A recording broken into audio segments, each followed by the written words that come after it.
Olá pessoal, tudo bem? Meu nome é Fredson. Eu estou hoje gravando esse vídeo aqui, né? Coloquei um texto de fundo, é uma nova formatação que eu achei legal aqui de explorar e queria meditar com você em alguns textos da Palavra de Deus e que você consiga acompanhar comigo também, né? O texto conforme a gente vai lendo para que nesse momento aí de muito sofrimento, muita gente praticamente enclausurada aí por causa desse coronavírus, esse momento delicado da nossa nação, não só da nação, mas como do mundo, e que a gente possa encontrar cada dia mais esperança em Deus, né? Pedir ao Senhor que possa ajudar aqueles que têm necessidades e que cada dia mais o Senhor coloque, acrescente ao nosso coração a solidariedade conforme o Senhor Jesus o Cristo nos ensinou, né?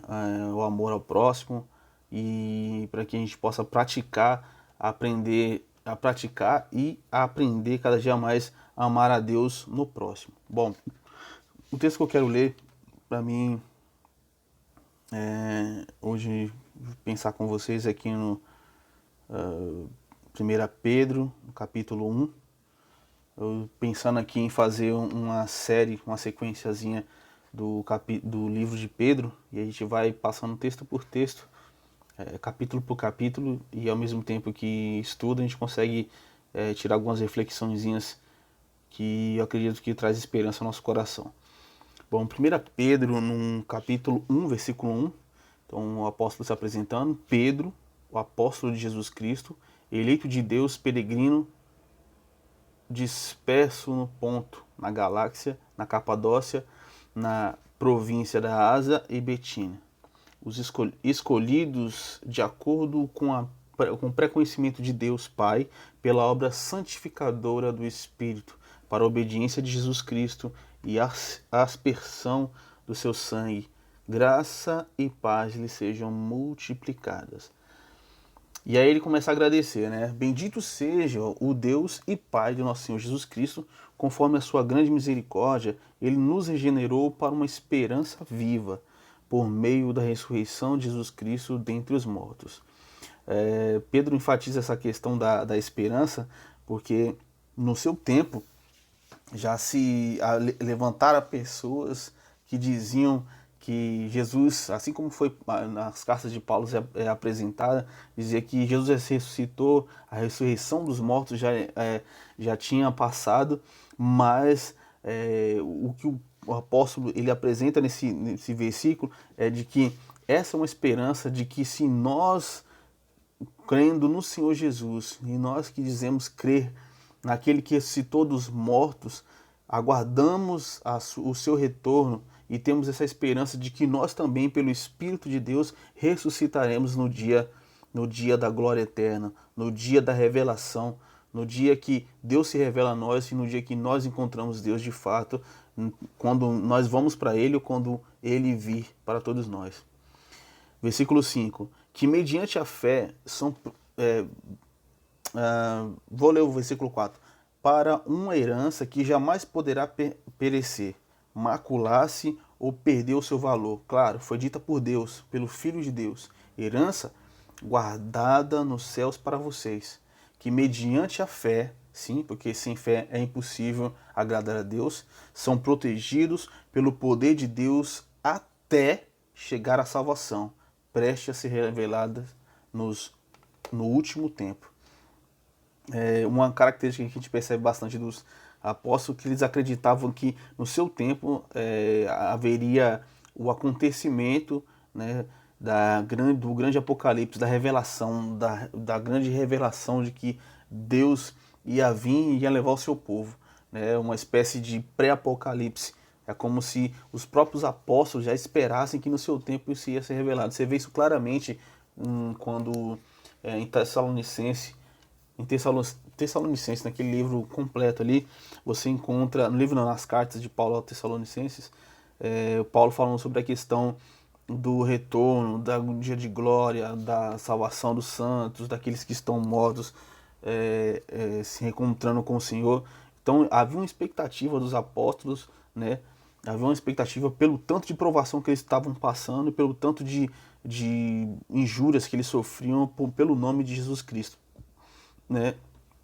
Isso também nos mostra uma questão de que quando se fala de Apocalipse, da consumação dos tempos, quando se fala da finalidade de todas as coisas de acordo com o livro do Apocalipse, a gente começa a perceber que tudo isso, todo esse Apocalipse, ele acontece em um formato de espiral.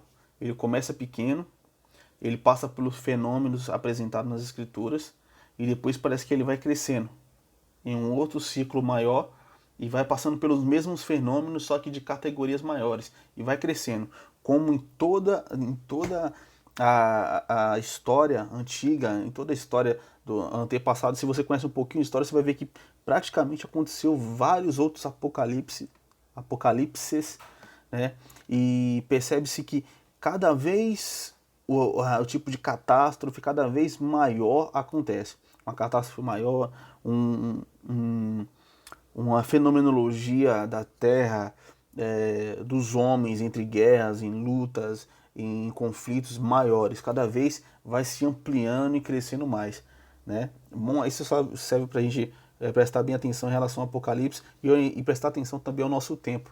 Quem sabe ou quem percebe de alguma forma, talvez nós estejamos passando por uma espécie de um pré-apocalipse, ou como diz as escrituras mesmo, princípios das dores.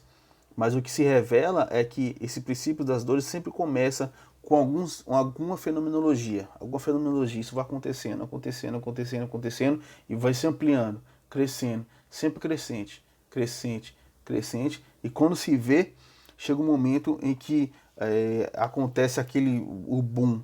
E isso faz a gente pensar de que parece que no Apocalipse os homens sempre, sempre, sempre, sempre são os grandes agravadores do mal, os grandes agravadores da maldade na terra. No versículo 6, e aí Pedro continua enfatizando a questão da promessa que o Senhor nos deu. Ele diz assim, ó, nisto vocês quem? Os cristãos, vocês que creem, vocês que têm essa fé, que são chamados do caminho, ainda que agora, nisso vocês exultam, ainda que agora, por um pouco de tempo, devam ser entristecidos por todo tipo de provação, por doenças, por maledicências, por pragas, por vírus, entre outras coisas. Muitos nós somos entristecidos, mas existe uma promessa para mim e para você. Existe uma promessa de salvação, existe um plano para além da nossa capacidade de cognição, de pensamento. Existe algo que é para além daquilo que a gente pode compreender e de que é acessado somente pela fé. A gente acessa pela fé aqui, que nos fortalece para caminhar, porque andamos por fé e não por vista, e nos dá certeza de que pela palavra de Deus nós receberemos e exultaremos com o Senhor nessa certeza de fé.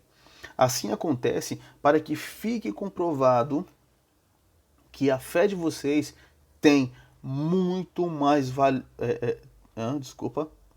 Assim acontece para que fique comprovado que a fé que vocês têm muito mais valiosa do que ouro que perece, mesmo que refinado pelo fogo, é genuína e resultará em louvor, glória e honra quando o Senhor Jesus for revelado. Então, Pedro, ele enfatiza essa questão da continuidade da fé e o quanto nós devemos guardar isso no coração. Eu vejo o tempo inteiro sendo pregado uma série de outras coisas que você tem que mudar e aumentar sua capacidade intelectual, emocional, você tem que se melhorar em si mesmo, mas o que eu vejo é que se você, tudo bem, é importante você melhorar a si mesmo, é importante você melhorar a sua capacidade, o seu corpo, a sua mente, melhore-se a si mesmo, mas acima de tudo isso, você precisa transcender. Você precisa crer e aumentar a tua capacidade de crer, de exercer a tua fé. Né? Jesus que fala que a nossa fé é como um grão de mostarda. E Jesus apresenta, quando ele fala como um grão de mostarda, ele não está dizendo que é pequena como um grão de mostarda, como algumas traduções diz.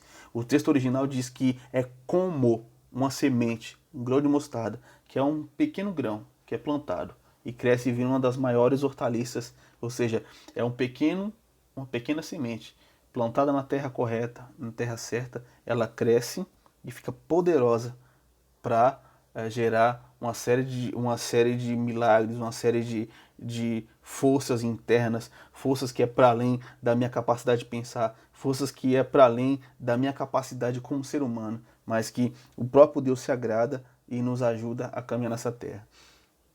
Bom, e Pedro, ele enfatiza isso bem. E aí ele continua no versículo 18, perdão, o versículo 8, não tendo visto você.